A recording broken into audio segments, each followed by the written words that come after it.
You beautiful bastards, welcome back to the Philip DeFranco Show, your daily dive into the news, and a lot has happened in the past 24 hours. So you just hit that like button to let YouTube know you love these big daily dives into the news, and let's jump into it. This is a news show.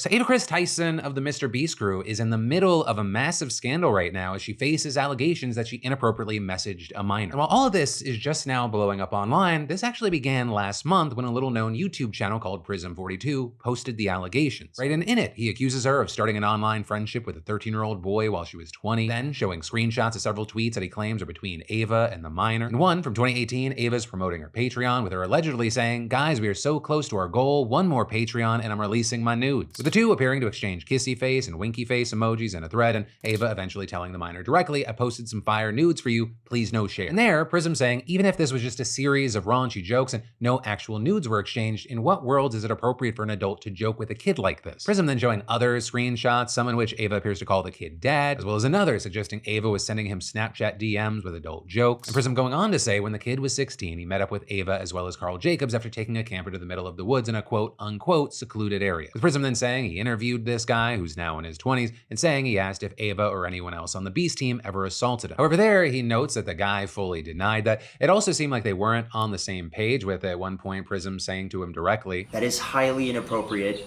That should have never happened. I'm sorry if your feelings were hurt in any way, shape, or form.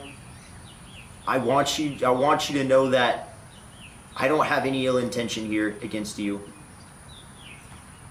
And at the end of the day, the only reason I did any of this and was trying to get this information out is because of genuine concern." He also addressed Mr. Beast and said, "I think the work that I see you do is fine work. It's great. It's good charity. I don't have anything against you other than like the fact that, you know, you seem to be okay with having someone that says they're the opposite gender near kids." However, this video largely went unnoticed until this week when a creator by the name of Brion posted another video recapping Prism42's claim. Right in it, Brion stresses that he can't confirm Prism's claims 100%, saying, "It's all allegations.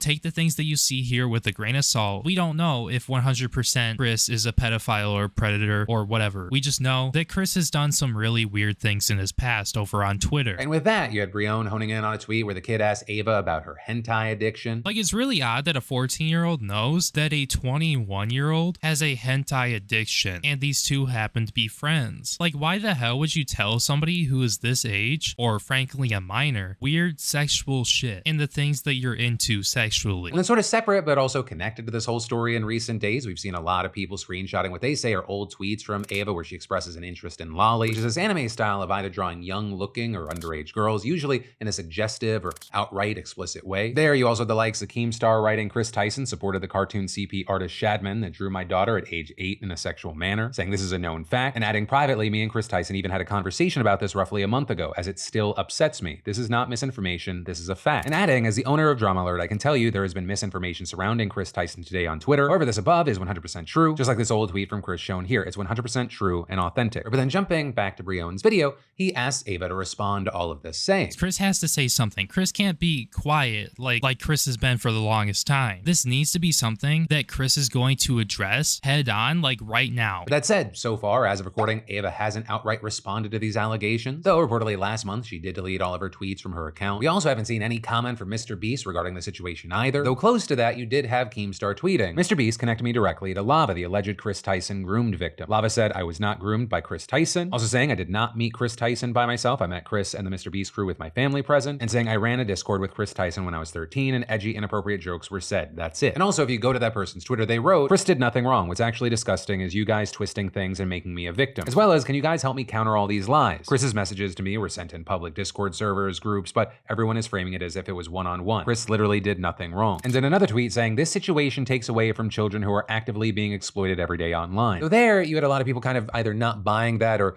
countering that by saying something along the lines of what Moist Critical said during a live stream. And then one of the main person being talked about came forward saying they weren't groomed and that it wasn't weird. But the whole thing is, if you were groomed, you're probably not going to be super aware of it. And from the messages I saw, that shit is completely unacceptable to be saying to a child under any circumstances. And then I saw people saying it was a group chat, but an adult being in a group chat with children and then still saying edgy or inappropriate shit is still unacceptable.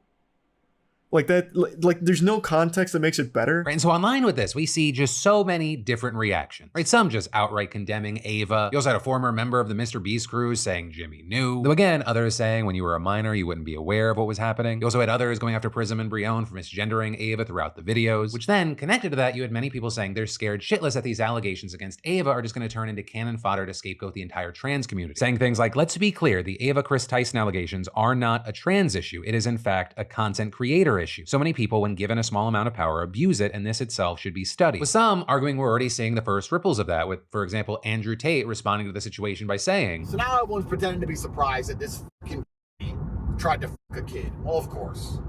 It's all do. They're fucking sexual deviants. They're weirdos.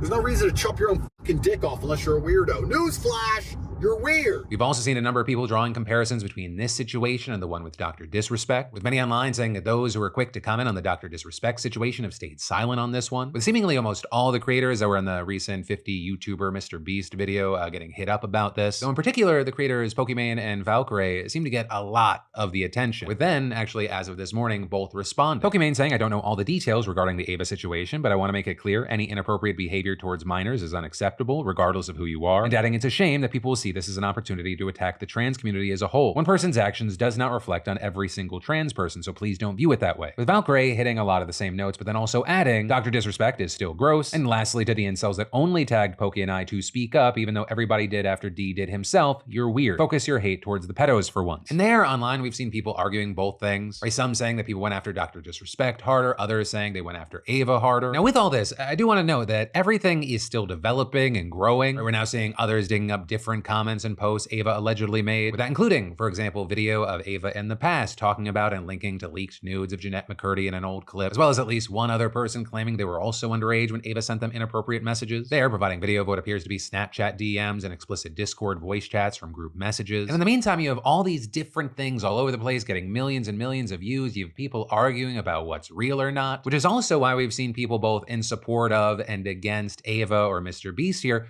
pressuring them to speak on this. Especially because, again, you have people like Jake the Viking, who used to be a part of Mr. Beast's crew, saying things like Jimmy knew. And actually, like, really hitting on how everything's been developing in real time, we have a last-second update right before we were uploading. Ava Chris Tyson just tweeted, I would like to apologize for any of my past behavior or comments if it hurt or offended anyone. It was not my intent. Seeing recent events, we've mutually decided it's best I permanently step away from all things Mr. Beast and social media to focus on my family and mental health. So for now, that's where we're going to end this today. But of course, with all this, I got to pass the question off to you. What are your thoughts here? And then, in the least surprising news today, if you watched yesterday's show, Kimberly Cheadle is officially out as Secret Service Director, with Cheadle this morning announcing in an email to employees that she was resigning from her post. And of course, all of this just coming a day after the devastating and humiliating hearing with the House Oversight Committee regarding the security failures around the attempted assassination of Donald Trump, with Cheadle facing numerous calls to resign before, during, and after that hearing from people on both sides of the aisle. And this, as there was also an effort by at least one Republican lawmaker to force an impeachment vote. So understandably, some people were surprised with this news, because despite being told to her face that she should resign or be fired multiple times yesterday, Cheadle even insisted at one point, I think that I am the best person to lead the Secret Service at this time. But in a resignation letter, which was obtained by the media, Cheadle made a complete reversal, saying once again that she takes full responsibility for the security lapse and writing, in light of recent events, it is with a heavy heart that I have made the difficult decision to step down as your director. And adding, this incident does not define us. I do not want my calls for resignation to be a distraction from the great work each and every one of you do towards our vital mission. You know, with this move, we ended up seeing many people on both sides of the aisle praising or even outright cheering this move, and that including from House Speaker Mike Johnson. Our reaction, the immediate reaction to her resignation, is that it is overdue. She should have done this at least a week ago. I'm happy to see that. With him then going on to say that her resignation will not change the plans for a bipartisan House task force to investigate the assassination attempt that he and Minority Leader Hakeem Jeffries had announced just hours before. And you have the House set to vote later this week on a resolution establishing that task force, which will consist of 13 members, including 6 Democrats, and it'll have subpoena power. And, you know, to that point, despite Cheadle's resignation, resignation, the various ongoing investigations from numerous different agencies will still continue. With President Biden also vowing to appoint a new director soon. And then, I think most of us have felt the pressure at some point of trying to get ahead, but instead fallen further into debt with credit cards, personal loans, medical bills, you get the gist. Well, getting into credit card debt is very easy. Getting out, the system's just set up so we don't. And this can be overwhelming, but there are options out there to help, right? And if you're making payments every month and your balances aren't going down, the sponsor of today's show, PDS Debt, they can help. Right? PDS Debt strives to understand your specific scenario and can help provide alternative solutions to becoming debt-free. And everyone with over $10,000 or more in eligible debt qualifies, and there's no minimum credit score required. And when you go to pdsdebt.com/DeFranco, they'll give you a free debt analysis, and it only takes 30 seconds. So stop waiting and start saving. Get a free debt analysis right now at pdsdebt.com/DeFranco. Because nobody likes the stress of mounting debt and the pressure that comes with that. Surviving is not living. Regain control of your life and live for you, not your debt. And then, we need to talk about how this woman's own 911 call for help ended with her being shot and killed by police. Especially because the body cam footage that just got released shows how it all went down. Right, so to start, the woman's name is Sonia Massey. And on July 6th, early in the morning, she called police because she thought someone was trying to break into her home in Springfield, Illinois. And so you had Sean Grayson, an Illinois sheriff's deputy, responding to the call along with another unnamed deputy whose body cam footage we're now seeing. Right, and so we see them knock on the door a couple of times. They take a look around outside. There's no one there, with Massey eventually coming to the door. And tellingly, one of the first things out of her mouth is, "Don't hurt me, y'all," to which Grayson says, Why would it hurt you? You called us. But thing is, despite saying that, he's less than 5 minutes away from shooting her in the head. But from here, they talk out front for another minute or two, they head inside, they're asking for Massey's name, then asking for her driver's license. And, she's seemingly having a little bit of trouble answering the questions, with now a key thing to keep in mind being that Massey's daughter has now confirmed that her mother was paranoid schizophrenic. And of course, as we've talked about on the show, for years, we've seen people raising the issue of how encounters between police and people with mental illness too often turn deadly. But in any case, right, the situation seemed to be relatively calm. That is, until Grayson spots a pot of boiling water on the stove and he tells Massey to go turn it off, and in seconds, everything changes. We don't need a fire while we're here. Right. Let me see. Okay. Where you going?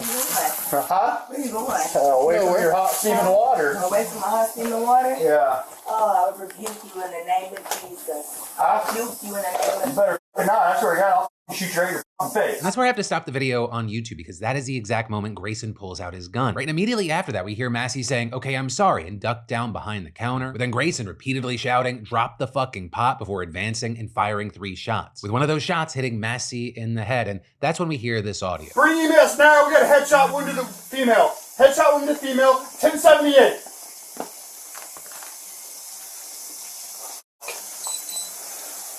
I was on. I'm gonna go get my kit. No, headshot, bitch. She's done. You can go get it, but that's a headshot. And if Grayson's little chuckle there wasn't disturbing enough, he also at one point says, This fucking bitch is crazy. right, about the woman that he just killed. And then beyond that, we hear Grayson sort of trying to explain and justify his actions, saying this at one point. I mean, what else do we do?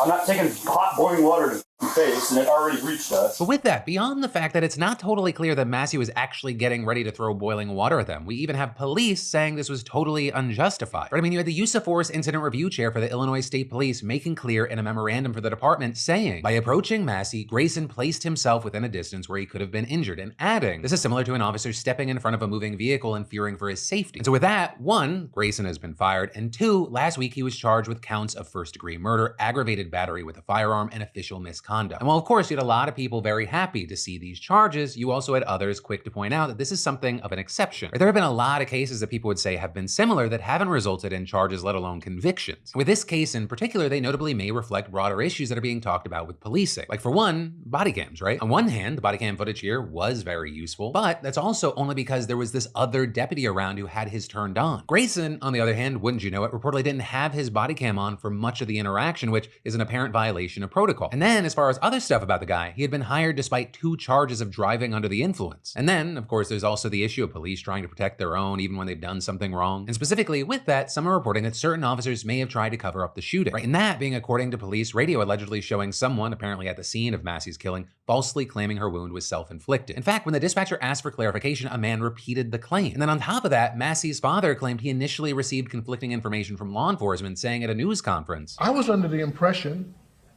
that a prowler had broke in and killed my baby.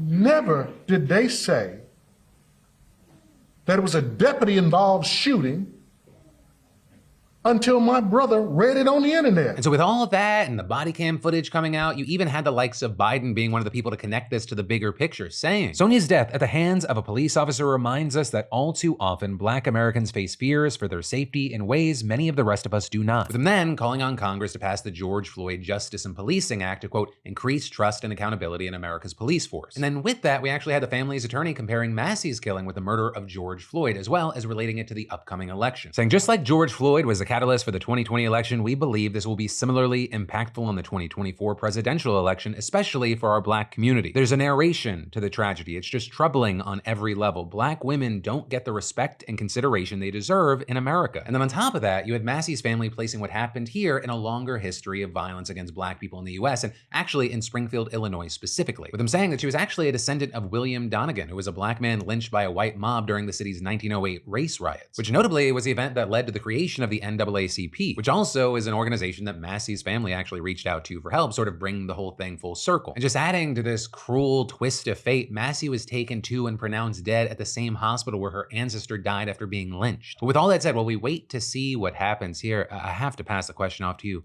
What are your thoughts? But then, to shift gears, we gotta talk about big updates around Kamala Harris, because there are a few things. The first big one is that over half of the first round delegates at the Democratic National Convention have now vowed to support Kamala Harris, which notably is what she needed to get that nomination. So depending on how pedantic you are, she is the nominee or just will be. So, you know, big, but also not surprising news. Right, once Biden dropped out, it seemed like this was how it was gonna play out. But the party seemed to be very quick to get behind Harris, as she has a lot of campaigning to catch up on, and it also makes funding and fundraising way less complicated since it's the same committee. Of course, definitely jarring that this is all happening just 3 months before the election. You know, it's giving it the feel of a European election, whereas in the United States, it feels like the soft election cycle is 2 years long. Like, I don't know how people in the House of Representatives get anything done. They are just constantly running for office. And so now, as Harris has started publicly campaigning, the next big topic is who's gonna be the VP, which here, I wanna issue a clarification. Some people were like, you need to correct this. It's a clarification. Yesterday, I talked about Gavin Newsom being mentioned as a possible nominee, and I said that just doesn't make sense. There are also names that have gotten thrown out there that I don't think make sense, like Newsom as a VP pick for Harris, I either don't think makes sense. And that's actually for two reasons. The first is that personally, I do not in any way think that would help Kamala Harris in a swing state. And the second, and arguably the more important, is that they are both from California. And that matters because the 12th Amendment states that the electors at the Electoral College vote by ballot for president and vice president, one of whom at least shall not be an inhabitant of the same state with themselves. Right, so they could be on a ticket together, but it'd mean California's 54 electoral votes couldn't go to them. And even that is assuming that a judge didn't interpret that amendment to mean that they can't even run together in the first place. But regardless, losing 54 electoral votes kind of matters. Right, but that then brings us to, well, who are the leading candidates to be Harris's VP? Currently, we're seeing reports that the two frontrunners are Senator Mark Kelly and Governor Josh Shapiro. Starting with Kelly, he was a fighter pilot in the first Gulf War, flying 39 combat missions. Then he became an astronaut who orbited the Earth over 600 times and flew the space shuttle's last flight. He's also married to Gabby Giffords, the former congresswoman who was shot in an assassination attempt in 2011. Kelly also ran for Senate in Arizona in 2020, winning re-election in 2022. Also, I feel like maybe I shouldn't have started with him, because now you're going to be comparing them to, okay, are they a fighter pilot astronaut who won a swing state? But there's a lot of different stuff at play here, and we should talk about everyone. Right, like with Josh Shapiro, he served in the Pennsylvania State House before becoming county commissioner. He then became the Pennsylvania Attorney General and then was elected to be the governor in 2022. Notably, his approval rating in Pennsylvania is apparently in the low 60s, which makes him one of the most popular governors in the country, with even 1 in 3 Trump voters saying he's doing a good job. And while it's been reported that those two are the frontrunners, the other possible candidates include Roy Cooper, Big Gretch, Tim Walz, J.B. Pritzker, and Andy Beshear, all of which are popular in their states and all of which have their own unique advantages. As far as Roy Cooper, he's the governor of North Carolina. He's won 6 consecutive statewide elections. I mean, at one point, Republicans didn't even bother running against him. Then you've got Gretchen Whitmer, who is the governor of Michigan. While she has said that she will not leave the state, that's also what every college football coach has ever said before they've left. Then you got Tim Walz, who's the governor of Minnesota and is largely considered to be the most successful Democratic governor in the country. He's also a veteran. Then J.B. Pritzker, he's the governor of Illinois, who's won in a landslide twice. He's a billionaire whose family family owns the Hyatt, and he was also a venture capitalist. He's also been described as a knife fighter or an attack dog, with a big part of the narrative around him being that he cannot be bought, and as a result of that, his values are unshakable. And then you have Andy Beshear, the two-term governor of Kentucky. His family has a legacy in Kentucky, with his dad having previously been governor in the state. Also, before the governorship, Andy was the attorney general of the state. He's also notably an elected Democrat in Kentucky. So one, he's notably less liberal than the rest of these picks, but also two, that shows that he might have broad appeal. But for now, we kind of just have to wait to see what happens because no one really knows. And then, so if you were born after 1970, multi-blade razors were kind of status quo for over half a century. Where's that gotten us? Right, for most, it's irritation when shaving or the ridiculous cost of razors that don't do the job. And personally, I've been using what I consider the best razor I've ever used long before they were actually a sponsor of the show. So thank you to Henson Shaving for giving me the best shave I've ever had. Because Henson shaving razors are the skin-friendly shave, exceptionally well built, giving me the closest shave I've had with no nicks or cuts. Because you see, razor blades, they're like diving boards. Longer the board, the more wobble, meaning more nicks and cuts. And these blades, right, their blades, they extend 1/1000th of an inch, which means a secure and stable blade. And once you have a Henson razor, it only costs $3 to $5 a year to replace the blades, which really goes along with my mantra in life, which is just give me one less thing I need to think about. If I can do that, I consider that a huge win. Not to mention, giving landfills a bit of a break. So y'all say no to subscriptions and yes to the razor that'll last a lifetime. Go to hensonshaving.com/DeFranco to pick the razor for you and use code DeFranco and get 2 years worth of blades free with your razor. Just make sure you add them to your cart. That's 100 free blades when you go to hensonshaving.com/DeFranco and use code DeFranco. And then, so we have to talk about CrowdStrike again. And I know that some of you are like, that was 5 days ago. That was a different lifetime. That was back when Joe Biden was still running to be president. But here's the thing, that little oopsie that happened last Friday that caused what may be the largest global IT disaster in history, that mess is still unfolding. And if you don't know, or you just need a little refresher, right, this starts with one little software update from the Texas-based cybersecurity firm CrowdStrike that provides software to a wide range of industries. And according to its CEO, a defect in the update's code caused one of the software products to malfunction, with that in turn causing Windows operating systems to malfunction, with reportedly as many as 8.5 million Microsoft devices around the world just suddenly shitting their pants. And with that, disrupting about everything that makes modern civilization work. Things like hospitals, banks, hotels, retail stores, delivery services, government agencies, 911 call centers, and public transit systems. You even had the giant screens of Times Square either go black or show New Yorkers the terrifying blue screen of death. But there was one industry that got the biggest gut punch, and that was air travel. With airlines having to cancel thousands of flights and delaying tens of thousands more on one of the busiest weekends of the summer. And while thankfully all of them pretty much recovered from the outage by Monday, that wasn't true for Delta. Because it turns out while other airlines only had to fix their passenger check-in systems, Delta's crucial crew scheduling software totally shut down as well, meaning that Delta had no way of matching crew members with planes or even knowing where its employees were. So on top of the thousands of cancellations from over the weekend, Delta canceled over 1,000 more flights yesterday, making up just over half of all cancellations globally. And then, of course, with hotels either shut down or overbooked, you had passengers stranded without their luggage, waiting for alternative flights, and airports were just a nightmare, with the videos on social media just showing all this chaos. But for example, one person sharing their experience saying Atlanta airport is jam-packed. Mothers with small children on the floor in the terminal, line for customer service is a half a mile long, no rental cars, few hotel options. People have been stuck here 3 days. If there weren't bigger national news, Delta CEO would be dragged to testify. But as far as its response so far, we've seen Delta offer Sky Miles vouchers and the right to request a refund. Also posting on Twitter, we will be covering eligible expenses for impacted customers resulting from this flight disruption, including providing meal vouchers, hotel accommodations where available, and ground transportation. Though airline policy says it doesn't compensate passengers for lost income due to canceled flights. And it's pretty much impossible to fully capture the downstream impacts that we're seeing. It's more just anecdotal. Like for example, there was this one pair of friends stuck at the airport struggling to find care for their dog back home, where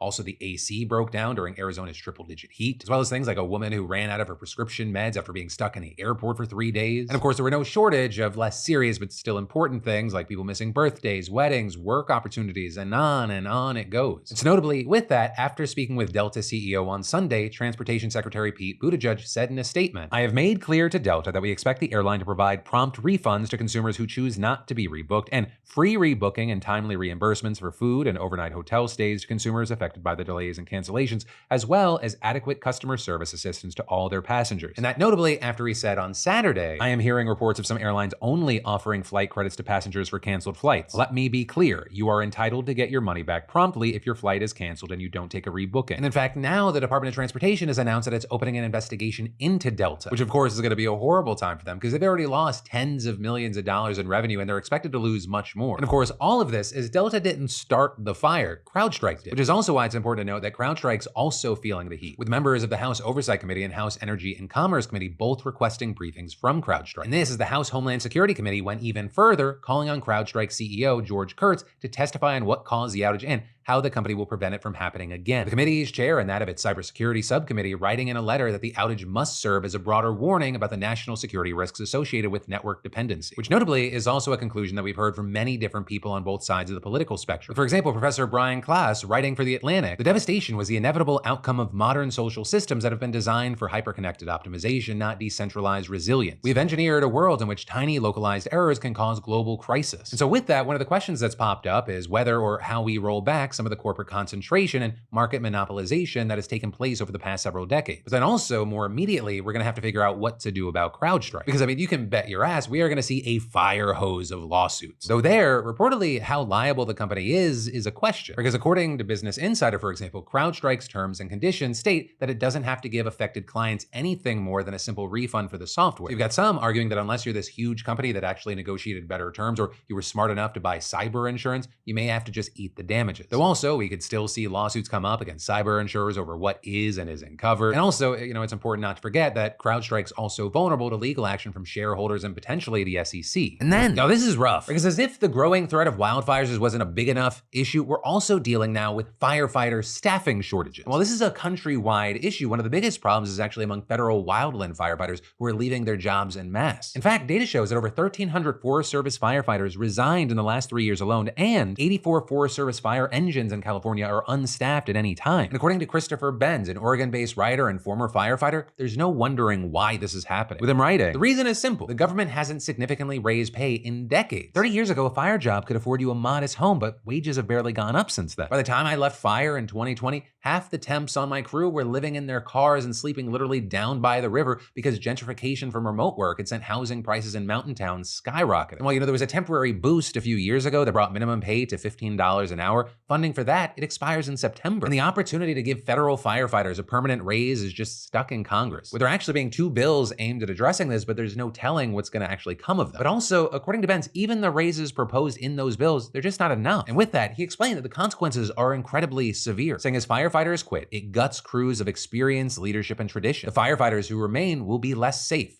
So will homes. Also, with this issue, you have people like ProPublica doing a massive piece noting that in the past 3 years, the Forest Service estimates that it's suffered an attrition rate of 45% among permanent employees, some even calling it the worst crisis in its history. You also have folks like this one Forest Service official saying that hiring for the 2024 season has been abysmal, saying it's just the smallest list he's ever seen. And all of this just hammering home the point that even though wildlife firefighters are the last line of defense for vulnerable communities, their base pay is comparable to a food service job. And while firefighters can earn overtime and hazard pay, as the author of the ProPublica piece explained, there is concern that the emphasis on hazard pay creates an incentive to take risks. And the emphasis on overtime, as one wildland firefighter put it to me, quote, to be able to provide for our families, we have to basically detach from our families. And also with this, we're talking about a dangerous job. Many get injured, plus there's an increased risk of cancer as well as mental health issues. In fact, one 2018 survey found that 1/5 of wildland firefighters had experienced suicidal thoughts and 14% screened positive for probable PTSD, which is why it's not surprising that there have been repeated calls on Congress to actually take action and pass raises for them. With the president of the National Federation of Federal Employees, Randy Irwin, releasing a statement in March saying, NFFE members and firefighters across the country are fed up with seeing the can kicked down the road repeatedly. This uncertainty is taking its toll on the wildland fire workforces in terms of low recruiting and retention numbers. We need a permanent fix for the pay cliff now. But also, it's not just the wildlife firefighter numbers that are dwindling. We're also seeing the issue with volunteer firefighters as well. And that has also been an issue that's been growing for a long time now. In fact, according to data from the National Fire Protection Association, the number of volunteer firefighters in the US was nearly nearly 900,000 in 1984, but today it's just 677,000. And that's of course even with the US population growing substantially during that time. Also, the age of volunteer firefighters is a concern. Half of them are between 30 and 50, and in smaller departments, you have even higher percentages of firefighters over 50. And all of this happening as while the number of volunteer firefighters has been going down, calls to those departments have actually tripled since 1986. And as far as part of the reason, you have people once again pointing to economic issues, right? Because especially here, I mean, for someone to do volunteer work, they have to make sure they have enough money from working an actual paying job to cover their bills and childcare. But as one New York-based fire department chief explained, there's a need for 2 or 3 incomes now, and there's only so much time in a day that you can dedicate, right? Which is why this year we've seen headlines popping up from pockets around the country talking about these shortages. Like in Delaware, for example, which needs about 600 more firefighters to respond to rising calls in the state, or I mean, New Jersey. New Jersey is one town that had to close 3 firehouses because they couldn't get enough volunteer firefighters. So with this, some solutions have been proposed, right? I mean, some departments have actually created apprenticeships that could turn this into a career path to make it more of a ladder that people can climb. You also have a fire department in Texas that was able to grow its base, saying that one major factor was messaging, both in finding ways to reach new people, but also establishing the fire department as a main source of local information. It builds connection, it builds trust, it becomes naturally appealing to the community. And of course, all of this as it doesn't seem like this is going to be any less of a growing problem. Right? I mean, one, on local level, shortages could impact emergency response time, but also two, when it comes to issues like wildfires, I mean, you need as many people who know what they're doing than ever. Because, you know, we have that fun little thing, climate change happening. With one recent study finding that extreme wildfire risk, it's doubled in the last 2 decades in no small part due to climate change. And it's also important to remember when we're talking about these fires, it's not just like, oh, there's a risk of someone's home getting burnt down. Well, yes, that does happen, and it's a big thing. I mean, severe fires, it kills people, it hurts air quality, it has long-term health consequences. I mean, for example, wildfire smoke exposure contributed to 16,000 excess deaths a year for the past decade. And it's expected that by 2050, that could go up to 28,000 deaths a year. And I'm saying this to you as fire season has already begun in certain areas of the country. Like y'all, in California, between January 1st and June 19, wildfires have burned nearly 90,000 acres compared to the 5-year average of 17,000. Right? You don't need to be good with numbers to appreciate that massive jump. And even though the amount of wildfires that have happened in this time frame is less than the 5-year average, it's just the size of these fires that have made them so severe. The CAL FIRE spokesperson saying just the sheer amount of the land burned is alarming, and adding, what that tells us is the fuel is ready to go. And that is horrifying to hear because the worst of fire season is very still likely ahead of us. And all of that just underscoring the need for wildland firefighters, how important their job is and how devastating a shortage of them is. But that, my friends, is the end of today's Tuesday evening, Wednesday dive into the news. And don't worry, you don't have to miss my stupid face for too long because I'll be right back here for you tomorrow.